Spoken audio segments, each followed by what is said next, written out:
Les habla Jorge Luis Garay. Hoy es sábado, el verdadero día del Señor, el cuarto mandamiento de la santa ley de Dios, el séptimo día de la semana. Escrito está en Éxodo 28 al 11. Hoy es sábado, la marca, la señal, la etiqueta de la creación del Dios vivo y eterno que hizo los cielos y la tierra, el mar y las fuentes de las aguas. Escrito está en Éxodo 31, 16 al 18. Hoy es sábado, el verdadero día para adorar a Dios por los siglos de los siglos. Escrito está en Isaías 66, 22 y 23. Sábado, verdadero día del Señor. Domingo, falso día de descanso. Domingo, día de culto pagano al Dios Sol. La marca de la bestia. Domingo fue impuesto por el sistema romano papal en el año 321 después de Cristo y ratificado por la ley eclesiástica 28 del tercer concilio de Orleans, Francia, en el año 538 después de Cristo. Sábado, verdadero día del Señor. Escrito está en Isaías 58, 13 y 14. Si retrajeres del día sábado tu pie de hacer tu voluntad en mi día santo, y lo llamares delicia, santo, glorioso de Jehová, y lo venerares, no andando en tus propios caminos, ni buscando tu voluntad, ni hablando tus propias palabras, entonces te deleitarás en Jehová. Y yo te haré subir sobre las alturas de la tierra, y te daré a comer la heredad de Jacob tu padre, porque la boca de Jehová lo ha hablado. Una bienvenida a nuestros amigos, y les recordamos que Escrito está es un programa para pensar, para decidir y para vivirlo. Escrito está es un programa que no tiene ninguna afiliación religiosa o denominacional, ningún interés proselitista, político o comercial. Su único interés y propósito es el de motivar, avivar y despertar en los televidentes el deseo y la preocupación por la lectura de la Biblia, la palabra de Dios, en procura de recuperar las raíces naturales del hombre en Dios, conocer el plan de salvación en Cristo Jesús y prepararnos para su inminente segunda venida. Por lo tanto, todos nuestros materiales son totalmente gratis, queridos amigos, sin ningún costo adicional, como dice en el scroll, en el texto que aparece allí, ¿vale? Lo va siguiendo.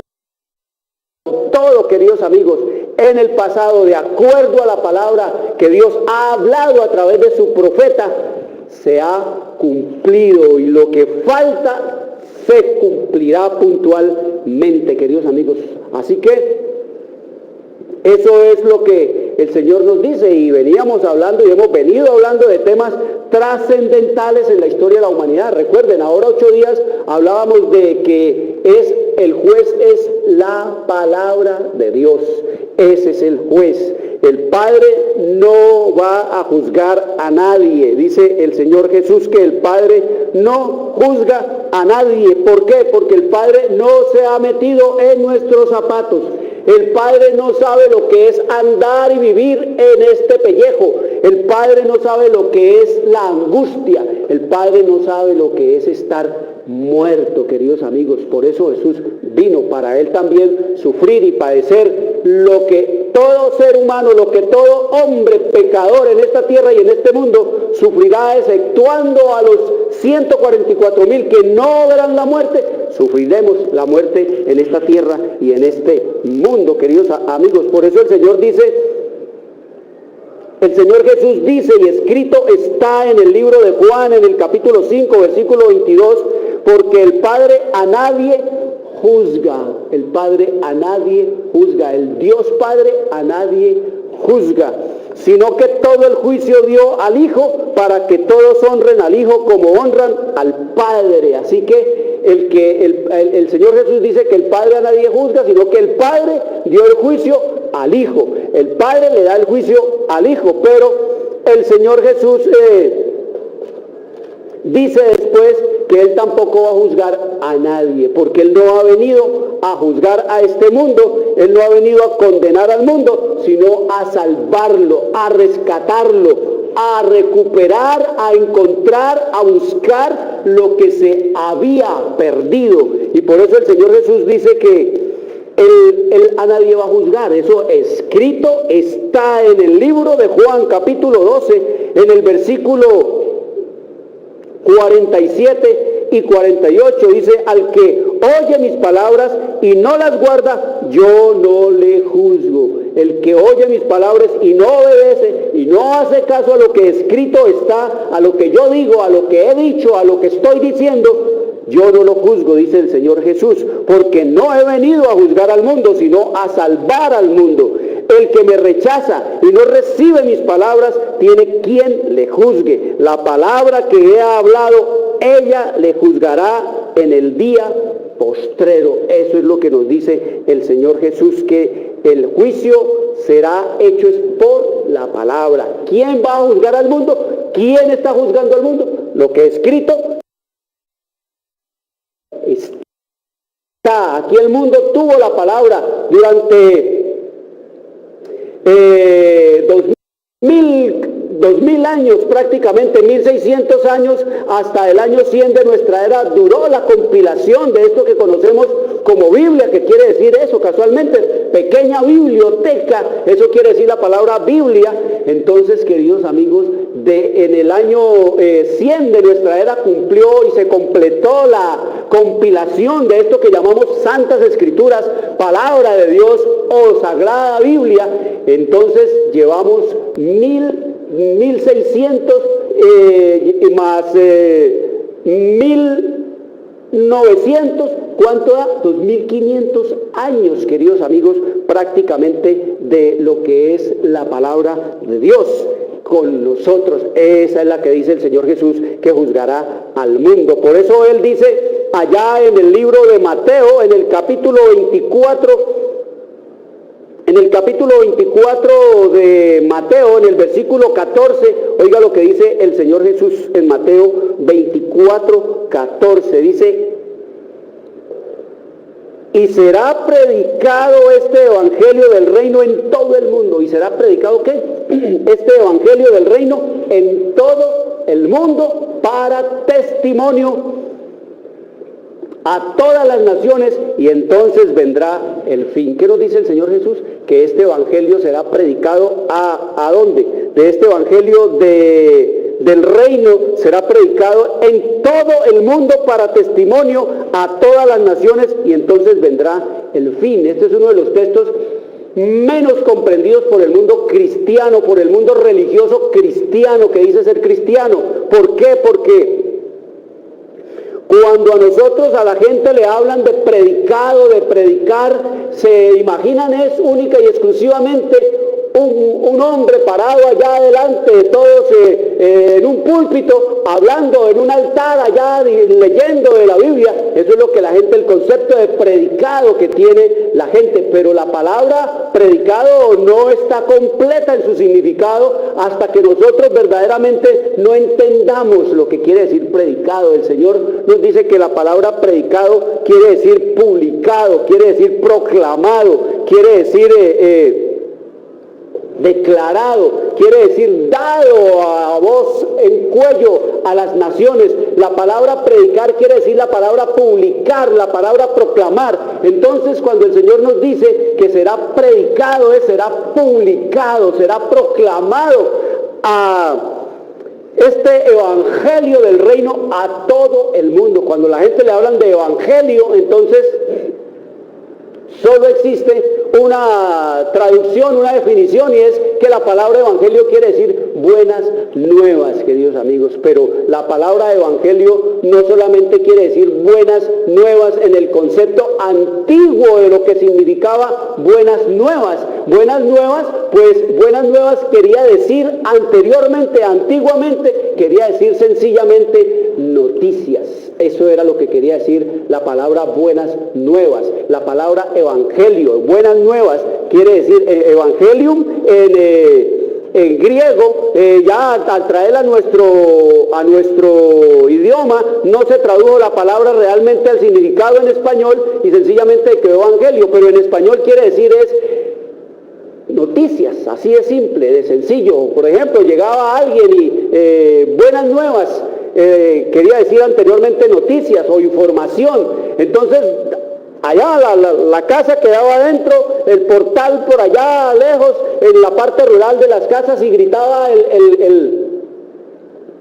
el señor de la casa cuando veía llegar al mensajero, que le llamaban el cartero, el mensajero,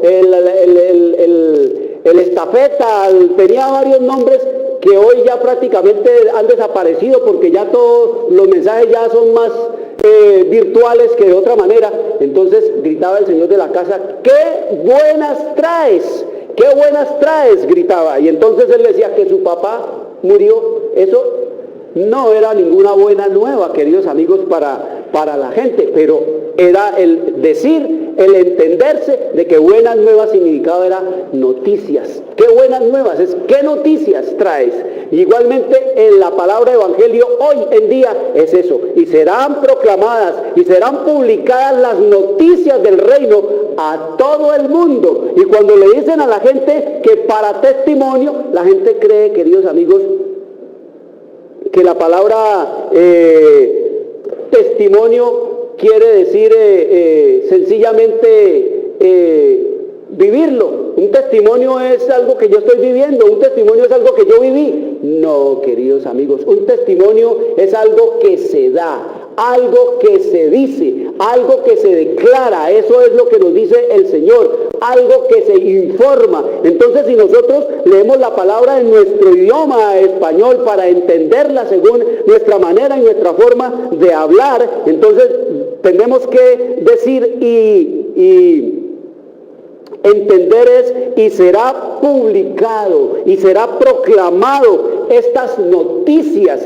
del reino en todo el mundo para información a las naciones, y entonces vendrá el fin. Eso es lo que nos dice el Señor en su revelación y en su palabra. O sea que las noticias del reino son noticias buenas, pero también en el reino hay noticias malas, como escrito está ya en el libro de Juan, en el capítulo 3, versículo 36, ahí están las dos noticias, o algunas de las noticias buenas y malas que vienen del reino de los cielos, del reino de Dios.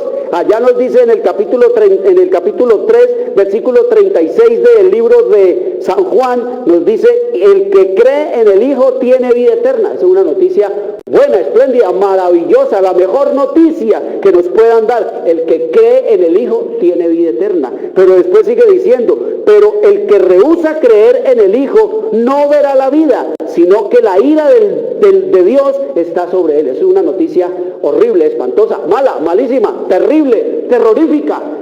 Ahí están las dos noticias. Una noticia buena del reino de los cielos, de Dios, es que el que crea en el Hijo tiene vida eterna, queridos amigos. Ya, creer en que Cristo es el Redentor, el Salvador, nuestro Dios, nuestro Padre, nuestro Salvador, eso es una noticia buena. Pero rehusar creer en Él, dice, la ira del Padre, la destrucción total vendrá sobre Él. Eso es lo que nos dice el Señor en su revelación y en su palabra.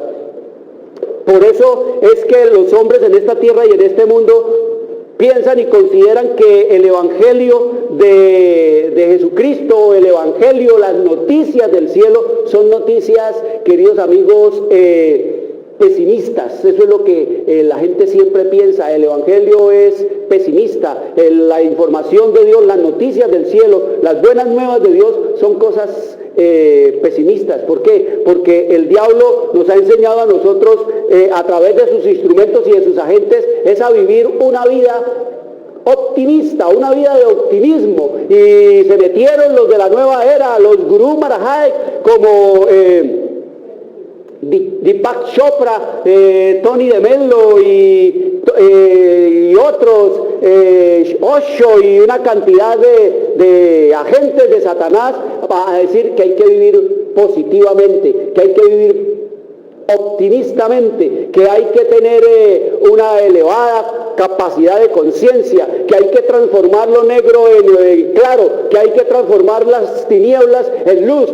Pero, queridos amigos, es simplemente una manera de introvertir a la gente, de meterlo en ellos mismos, para creer que ellos mismos son capaces de resolver el más grande problema que tiene la humanidad, y es el problema del pecado, de la transgresión, del egoísmo enquistado en nuestros corazones, en nuestras mentes, en nuestra vida. El diablo nos dice, y escrito está allá en el libro de Apocalipsis, en el capítulo 12, en el versículo 7 al 9, que estamos en un conflicto entre Cristo y Satanás. Entonces nos dice el Señor allá que el diablo fue echado a la tierra porque fue echado por la fuerza. Nos dice que fue lanzado a la tierra. Y nos dice el versículo 9, y fue lanzado fuera el gran dragón, la serpiente antigua que se llama Diablo y Satanás, el cual engaña al mundo entero. No es tanto que el diablo fue echado a la tierra, queridos amigos,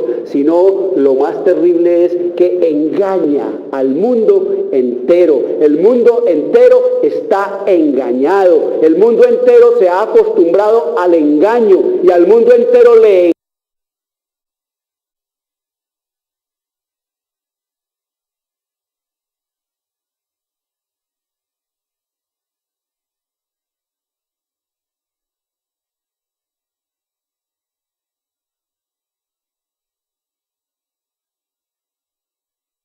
de moda, queridos amigos, cuando somos frágiles, tan frágiles, cual pluma al viento, como dice el poeta. Y el diablo al engañar al mundo entero, declara, le susurra a la humanidad al oído: todo debe verse con optimismo, todo debe mirarse positivamente, siempre tiene que irnos bien, somos unos bendecidos. Hay gente que no le gusta de la secta creciendo en desgracia, a ellos no les gusta que le digan Dios te bendiga, porque ellos dicen nosotros ya estamos bendecidos, no necesitamos que Dios nos bendiga, no necesitamos que nos tiren bendiciones, siempre tiene que irnos bien, dice la gente, y el mundo le susurra el diablo al oído a la gente: somos unos bendecidos, merecemos disfrutar todo lo bueno y no lo malo. Es lo que le encanta a la gente que le digan, queridos amigos. Si vemos cómo vemos al mundo, lleno de optimistas, lleno de gente que proclama el optimismo, pero ¿qué vemos a nuestro alrededor? Desgracia, terror, caos, desastres, crimen, no hay futuro, odio, guerra, hambre, terror, desgracia, toda clase de cosas que no tienen absolutamente nada que ver con el optimismo, queridos amigos. Esa es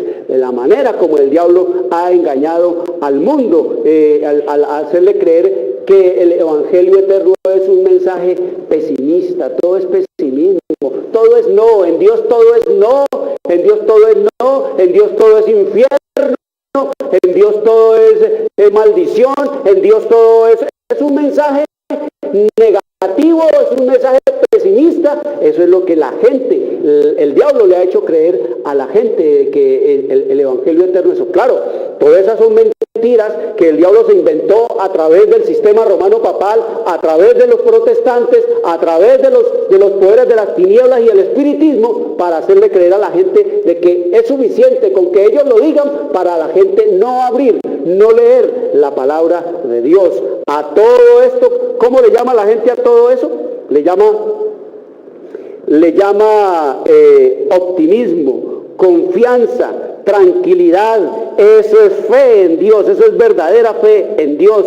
El pesimismo es negativo. Si algo malo ocurre, entonces eso es culpa de Dios. La culpa de todo lo que está ocurriendo en la vida de las personas particular y en el mundo de manera colectiva. Oh, queridos amigos, todo eso decimos que es culpa de ¿quién? De Dios. Lo malo, la tristeza, los desastres, el dolor, la destrucción, la guerra, las plagas, las pestes, las enfermedades, la muerte, la ruina, etcétera, etcétera. Todo eso se piensa que Dios es el que lo manda, que son los juicios de Dios, que es tal cosa, eso es castigo de Dios. Y se oye decir, esa fue la voluntad de Dios, que se muriera, que lo mataran. Esa fue la voluntad de Dios. Eso es castigo de Dios, así de simple y así de sencillo, dice la gente. Eso pasó porque eso es castigo, así castiga a Dios. Pero no, queridos amigos, el diablo es el que está engañando de esta manera. ¿Para qué? Para que la gente se aparte de Dios, para que le coja aversión a Dios. Y oiga lo que dice aquí el Señor a una gente allá en Israel. Les dice, la gente pensaba así, la gente pensaba que cuando una desgracia le ocurría a alguien, eso eran los juicios de Dios. Que cuando algo malo le pasaba a la gente, eso era porque Dios lo había mandado. Pero no es Dios el que destruye, ya lo estudiamos. Dios es el restaurador, Satanás es Apolión, es el destructor. Y nos dice la Escritura, escrito está allá en el libro de Apocalipsis, en el capítulo 9, en el versículo 11, que este mundo tiene por rey sobre ellos al ángel del abismo, cuyo nombre en hebreo es Abadón y en griego es Apolión, que quiere decir destructor. ¿A quién es que el mundo ha escogido por rey y por señor y por amo, y lo adoran y le dan todos sus recursos, su alma, su corazón, su mente y todo lo que son, queridos, y sus cuerpos? A Apolión, que es quien, Satanás. Escrito está que lo han escogido y lo tienen. ¿Por qué? Por rey. Él es el rey de este mundo, él es el príncipe de esta tierra, y eso es lo que el diablo le ha hecho creer, que todo lo malo que él hace, que toda la destrucción que él causa, que toda la confusión y que toda la angustia que ha traído y está trayendo sobre esta tierra, eso lo produce es Dios. Él le achaca a Dios lo que es su carácter se lo achaca a Dios, y el carácter de Dios se lo achaca a él. Eso es lo que hace el diablo. Por eso dice el Señor, engaña al mundo entero, religioso y político, y todas las naciones van detrás de estos engañadores, queridos amigos, que apartan y alejan a la gente de Dios. Y oiga lo que dice entonces allá en el capítulo 13 de Lucas, hablándole de Jesús a esta gente. La gente pensaba que cuando pasaba eso, esas destrucciones, era Dios el que lo mandaba. Entonces le dieron a Jesús. Dice, en este tiempo estaban allí algunos de los que contaban acerca de los galileos, cuya sangre Pilato había mezclado con los sacrificios de ellos. Respondiendo Jesús les dijo, o sea, había cometido una profanación Pilato: ¿pensáis que estos galileos, porque padecieron tales cosas, eran más pecadores que todos los galileos? No, os digo que no. Antes, si no os arrepentís, todos pereceréis igualmente. ¿Qué les dijo el Señor? ¿Piensan ustedes que a esos hombres les pasó eso porque eran muy pecadores? Dios, no. Si ustedes no se arrepienten, también les va a pasar lo mismo. Ahora les dice Jesús, ¿o pensáis que aquellos 18 sobre los cuales cayó la torre de Siloé y los mató, pensáis que eran más culpables que todos los hombres que habitan en Jerusalén? Os digo, no. Antes, si no os arrepentís, todos pereceréis igual, queridos amigos. No es Dios el que mandó esta destrucción, no es Dios que aplastó a estos hombres tumbando esa torre o haciendo que esa torre se tumbara, como hemos visto nosotros, que las obras de los hombres malas se las achacan a Dios. Si un hombre hace una obra mala y se cae el edificio y mata un poco de gente, eso es la voluntad de Dios, Dios lo tumbó, Dios hizo.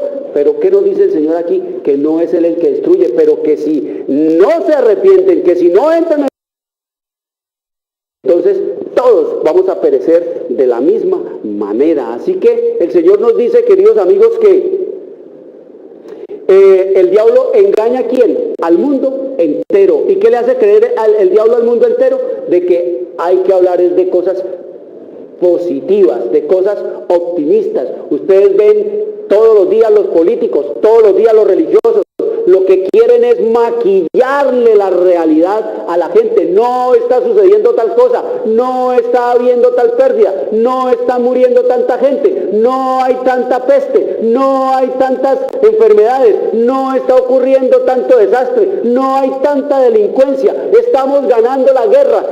Las mismas mentiras que le decía, queridos amigos, el director de la propaganda diabólica de Hitler, Joseph Goebbels, al pueblo alemán. Y este Joseph Goebbels decía que una mentira que se repite termina convirtiéndose en verdad.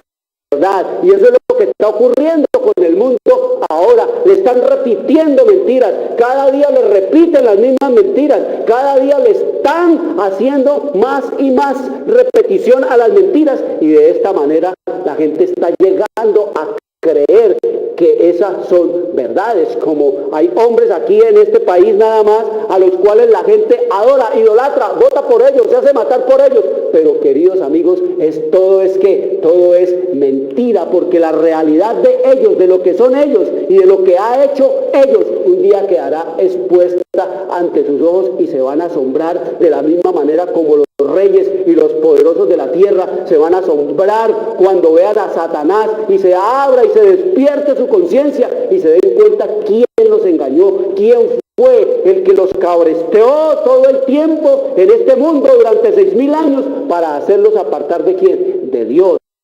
Así nos dice el Señor. Todo debe ser ¿qué? Positivo.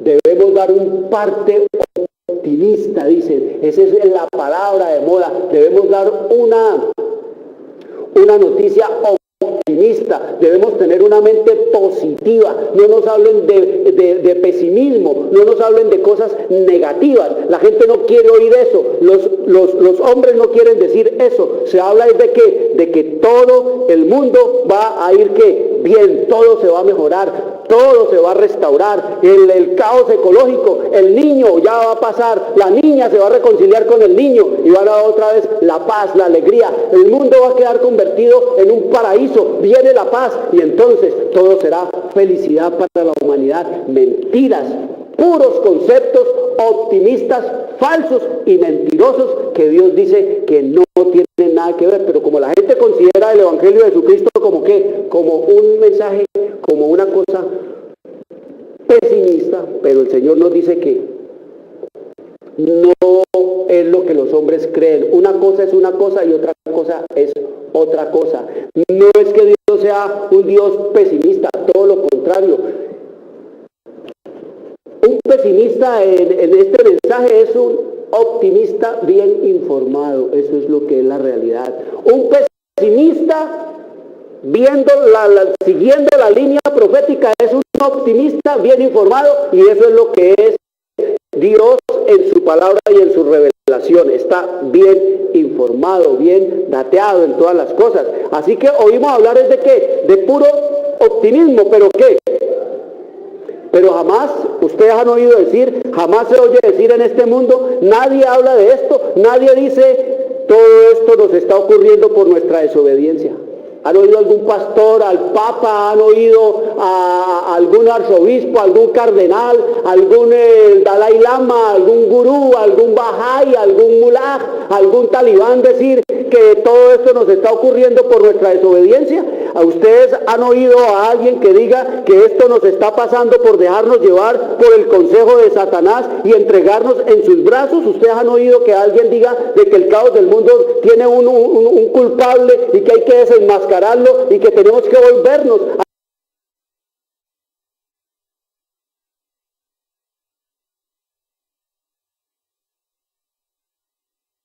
nos merecemos por transgredir las leyes de Dios? No, allá es háblenos de prosperidad, háblenos de bendición, háblanos de liberación, háblanos es de señales y de milagros maravillosos, háblenos es de felicidad, de dicha, de alegría. Dios, queridos amigos, se complace de justos y de impíos, aunque estén entregados al diablo, es lo que leemos en la palabra de Dios, como escrito está en el libro de Mateo capítulo 5, versículo 43 al 45, nos dice el Señor que Él saca su sol para buenos y para malos, y que envía la lluvia para los justos y también para los impíos, porque Él es un Dios que optimista. Por eso Él nos dice que Él no siente ningún pesar de ver el mundo hecho un lazareto, hecho un manicomio, hecho un pandemonium, porque Él, queridos amigos, no no ve lo que somos, sino lo que podemos llegar a ser por los méritos de su gracia y de su justicia. Eso es lo que ve Dios. Las empresas, ustedes ven que todas las empresas ponen allí en la cartelera, en el lugar donde muestran todas las informaciones a sus empleados y a los visitantes, colocan lo que es la visión de esa empresa y colocan también la misión a llevar a cabo esa visión. Y la visión es ser lo más grande. Dios tiene también su visión y su misión. ¿Cuál es la visión de Dios? La visión de Dios es ver a todo un mundo convertido, ver a todo un mundo redimido, ver a un mundo salvo. Esa es la visión de Dios, queridos amigos. Y la manera con que Dios ve esa visión, esa es la manera como Él nos dice a nosotros qué espera Él de nosotros. Él dice que a todos, a cada uno de nosotros nos ha predestinado para ser salvos, en el sentido de que cada uno debe de esforzarse por alcanzar ¿qué? La salvación, por entrar en el consejo de Dios, por creer en Cristo como su único y suficiente Salvador, y creer que así como Él obedeció los 10 mandamientos de la santa y eterna ley de Dios que están en Éxodo 20, del 3 al 17, así también ustedes y yo podemos en esta condición caída, en este cuerpo de muerte, obedecerlos como Él los obedeció. Él no los obedeció para hacer que nosotros nos desentendamos de obedecerlos, para que nosotros seamos eximidos de obedecerlos. No, lo hizo fue para darnos ejemplo de que en este pellejo, de que en estos zapatos, de que en este mundo de maldad y de tentaciones, que en este mundo de pecado, que en este mundo de degradación, de enfermedad, de ruina y de muerte, se puede ser fiel a Dios, queridos amigos. Eso es lo que nos dice el Señor en Isaías, en el capítulo 53, ahí nos dice el Señor que Él trae a su Hijo, mire, lo mete aquí en esa visión, pero no lo trae a proclamar, seamos optimistas, seamos positivos, seamos bendecidos, seamos llenos de visión futurista. No, queridos amigos, si pudiéramos nosotros ver lo que fue la vida de Dios, Él podría decir perfectamente que Él el mayor pesimista que ha pisado, la tierra sería Él. Pero con todo eso, no. Miren lo que dice la Escritura. Dice, hablándonos de Cristo, dice, despreciado y desechado entre los hombres. Despreciado y qué? Desechable entre los hombres. El primer hombre declarado desechable en esta tierra, queridos amigos, fue Jesús. A Él lo declararon como despreciado y lo declararon como desechable. Sobraba entre la humanidad, no hace falta. Despreciado y desechable entre los hombres, varón de dolores y experimentado en quebranto. ¿Cómo fue él? Varón de dolores y experimentado. Esa era el título, el grado que alcanzó él, queridos amigos.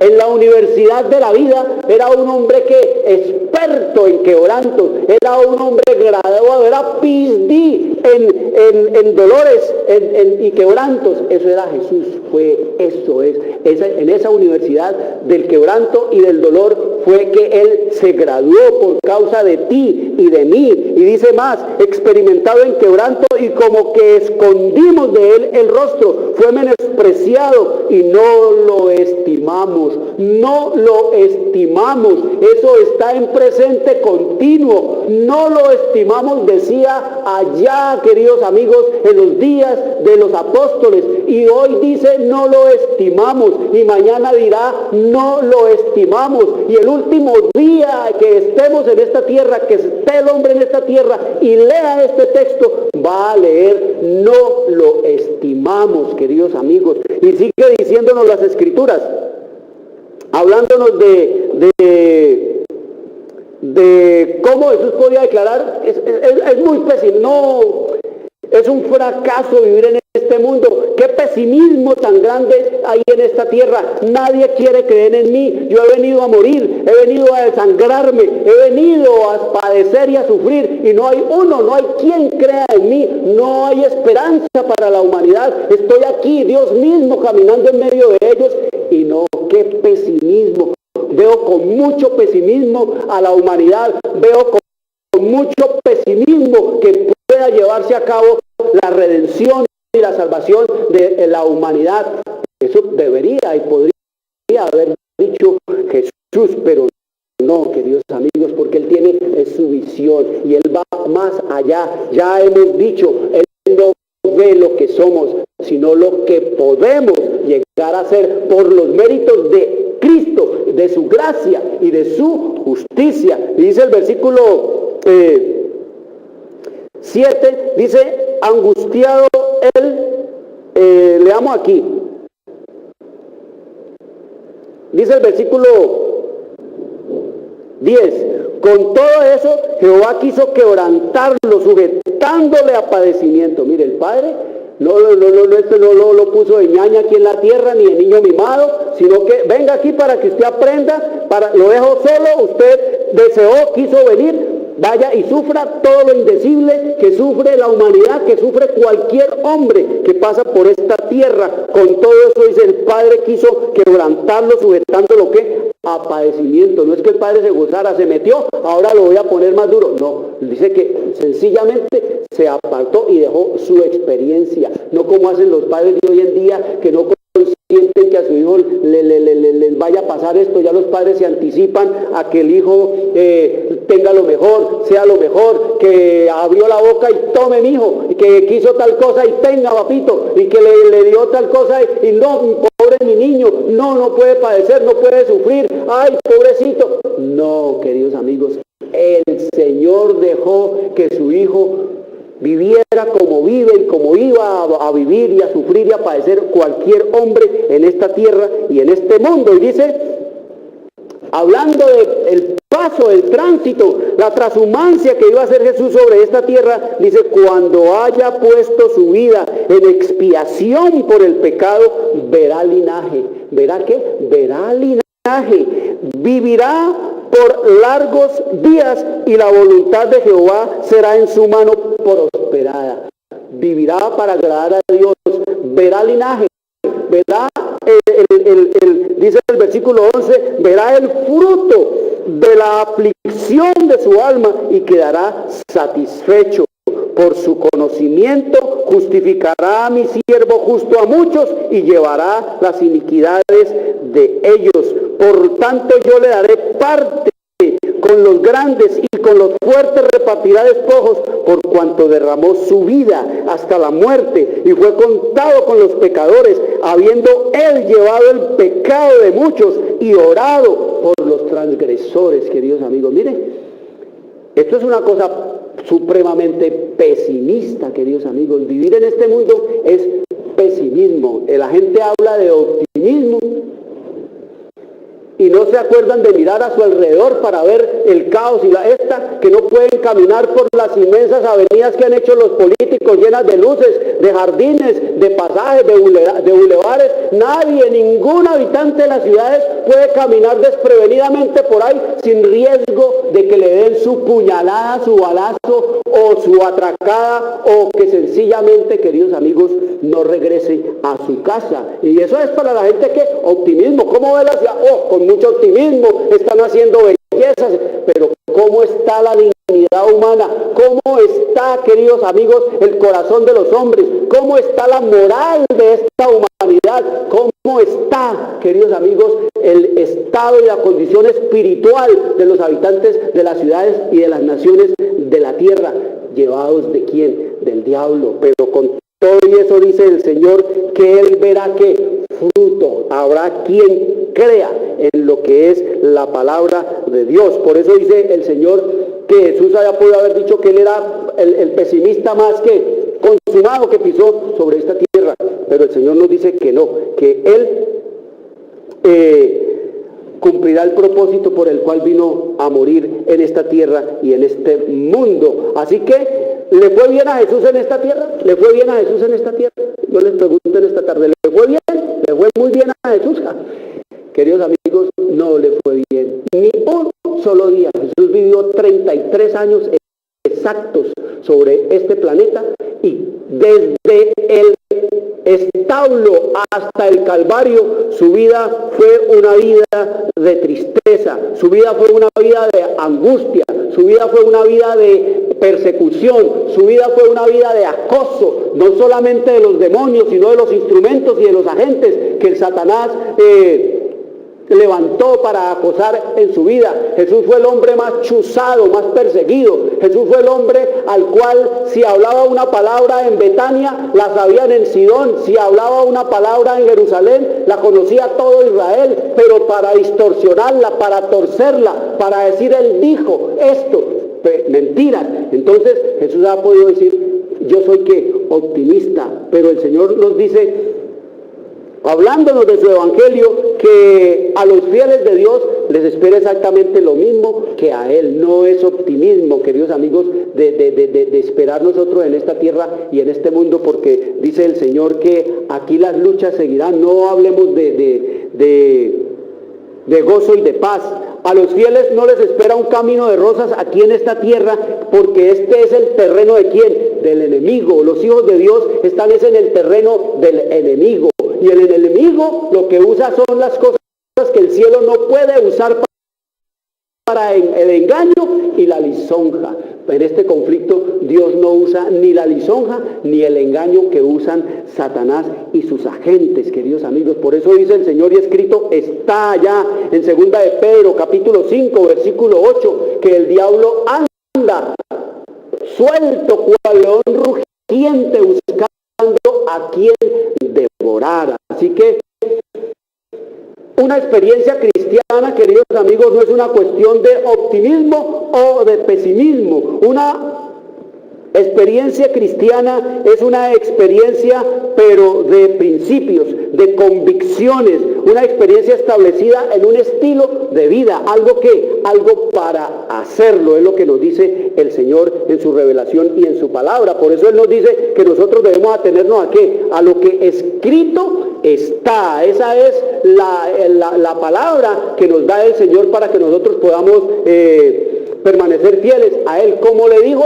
el Señor Jesucristo a Satanás cuando se le presentó allá con lisonjas y ensalzándolo y poniéndolo a dudar de si era o no era el Hijo de Dios. Convierte estas piedras en pan. Y nos dice el Señor que Satanás esperó hasta que Jesús estuviera en la más intensa necesidad fisiológica de pan, que tuviera la más terrible hambre y la más espantosa sed, que el diablo esperó ese momento para ir y tentar al Señor Jesús. Y la respuesta de Jesús fue que no solo es de pan físico de lo cual vivirá el hombre, sino que viviremos es por toda y cada palabra que ha sido pronunciada por la boca de Dios Espíritu Santo, de Dios Padre y de Dios Hijo, queridos amigos. Esa es la historia que no nos han querido contar, esa es la historia que siempre nos han querido ocultar los sacerdotes, el sistema romano papal y los protestantes, que usted no va a vivir de cada palabra que ha salido de la boca de Dios,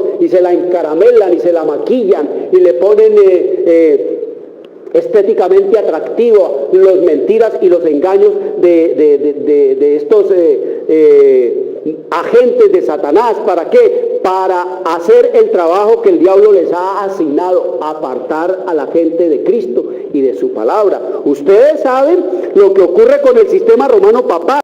La gente no tiene el derecho de interpretar por sí mismo las escrituras. El papado no le gusta que la gente lea. Cuando un prosélito, cuando un miembro de la Iglesia Católica va y le dice, oiga, señor sacerdote, ¿es verdad que el sábado es el día del Señor? ¿Es verdad que no se debe adorar imágenes? Se les para el pelo, queridos amigos. No les gusta que se desafíen sus mentiras, no les gusta que se desafíen sus engaños, no les gusta que la gente sepa y conozca de la palabra de Dios, y siempre le dicen que engaños y mentiras. Así que allá la gente no tiene derecho a interpretar y a leer la Biblia por sí mismo. Igual está ocurriendo en el protestantismo. alguna otra persona debe interpretar las Escrituras para ellos. ¿No tiene usted mente? ¿No tienen razonamiento? ¿No ha dado Dios juicio a la gente común y corriente tanto como a los sacerdotes y magistrados, a los doctores y a los intelectuales? Cuando Cristo, el Señor de vida y gloria, vino a nuestro mundo, si lo hubieran conocido, si hubieran sabido quién era Él, si la gente hubiera estudiado las Escrituras como Él les dijo que deberían hacerlo, si la gente en los hogares, como mandó el Señor Jesús allá en los días de Moisés, que en cada hogar debería de repetirle las Escrituras a los niños desde antes de nacer, desde el vientre de la mamá, entonces, queridos amigos, dice que nunca lo habrían crucificado, nunca habrían matado a Jesús. Pero era tal la ignorancia de ese pueblo que dejó el destino eterno de sus almas en las manos de hombres engañados y dominados por Satanás y desviados del consejo de Dios y perseguidores de Dios y perseguidores de los mandamientos de Dios y de los fieles a Dios. Eso es lo que ha ocurrido en esta tierra y en este mundo. Si Jesús viniera ahora en este momento, si apareciera en este mundo, si Jesús descendiera a esta tierra, lo tratarían peor que como lo trataron los judíos cuando vino la primera vez, queridos amigos. Pero ahora viene es como el Rey de Reyes y el Señor de los señores, no a dejarse dar aquí y a escupir acá, sino que ahora viene, queridos amigos, con su juicio a todas las naciones y a todos los pueblos y a todas las lenguas. Así que Dios les había dicho a los judíos que escudriñaran las Escrituras, y Jesús les había dicho, como escrito está en el libro de Juan capítulo 5, 39, lo mismo que está diciendo ahora a nosotros. Ábralo y léalo allí. Escudriñar las Escrituras. Eso no es ninguna recomendación, eso no es ningún consejo, eso es un tremendo y terrible regaño que Jesús está dando. Jesús no está hablando cosas dulces allí, está diciendo escudriñar las Escrituras, porque a vosotros os parece que en ellas tenéis la vida eterna, y ellas son las que dan testimonio de mí. Aquí no se habla sino de Cristo, de su sacrificio, de su vida, de su ministerio, de sus noticias buenas y malas. Aquí se habla es de la redención, aquí se habla es del precio que ha costado la redención y la salvación de un alma en esta tierra. Aquí se habla de eso. Aquí no se habla de papas, aquí no se habla de vírgenes, ni de muñecos, ni de muñecas. Aquí no se habla de talismanes, ni tampoco de amuletos. Aquí no se habla de pastores, ni de pastoras. Aquí no se habla, queridos amigos, de mentiras y de mentirosos. Aquí se habla es solo de Cristo. Aquí no se habla de prosperidad en esta tierra. Aquí no se habla, no se proclama el Evangelio, no se publica el Evangelio según Judas Iscariote, como lo está proclamando el sistema romano papal y el protestantismo en el mundo entero, queridos amigos. No, aquí no se habla de que hay que matar a los enemigos como están haciendo allá en el extremo oriente y en el medio oriente y en el cercano oriente. Aquí se habla es solo de Cristo, de su salvación, de su redención, de su ejemplo, del modelo de hombre, de la manera como Dios quiere que viva cada uno, como Él vivió. Ejemplo os he dado para que como yo hago, como yo he hecho, como yo hice, vosotros también hagáis. Por eso nos dice el Señor, y que Dios nos ayude, dice, es a ser estudiantes de la Biblia, hasta que puedas ver la razón por ti mismo. Y aún así dice el Señor en las Escrituras, no confíes a hombre alguno la tarea de interpretar la Biblia para ti. Oiga, no le dé al pastor o al sacerdote o al cura o al obispo o al papa que le diga qué dice aquí, qué es lo que quiere decir Dios aquí. No, dice el Señor, no permitan que ellos interpreten la Biblia para ti. Y cuando puedas ver esto, lo comprendes por ti mismo y sabes que es la verdad de Dios, dirás, lo he leído, lo he visto, mi propio corazón lo hace suyo y es la verdad que Dios me ha hablado por medio de su palabra. Ahora bien, esto es lo que debemos ser, queridos amigos, cristianos individuales, nada de iglesias, nada de religiones, nada. Necesitamos tener una experiencia individual, personal, íntima con nuestro Dios y su palabra. Necesitamos ser convertidos como lo necesitaban los judíos. Si ves una lucecita, no debes retroceder allá donde tú estés y decir, aguardaré hasta que mis hermanos y el pastor y el sacerdote y el obispo y el papa lo hayan visto, porque si lo haces continuarás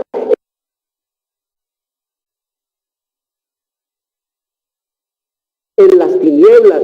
Dios, queridos amigos, nos ayude a tener un conocimiento de la verdad. Y si has visto la verdad de Dios, prosiga hacia la luz y deje las barreras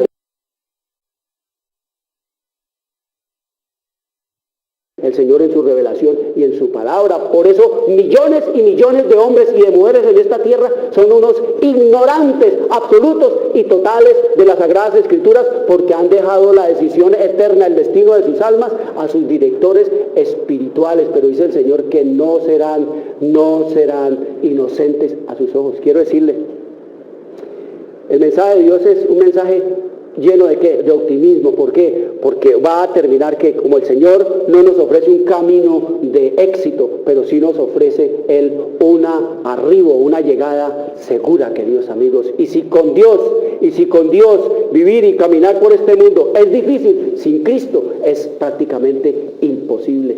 Traigan a los niños, abran las Escrituras.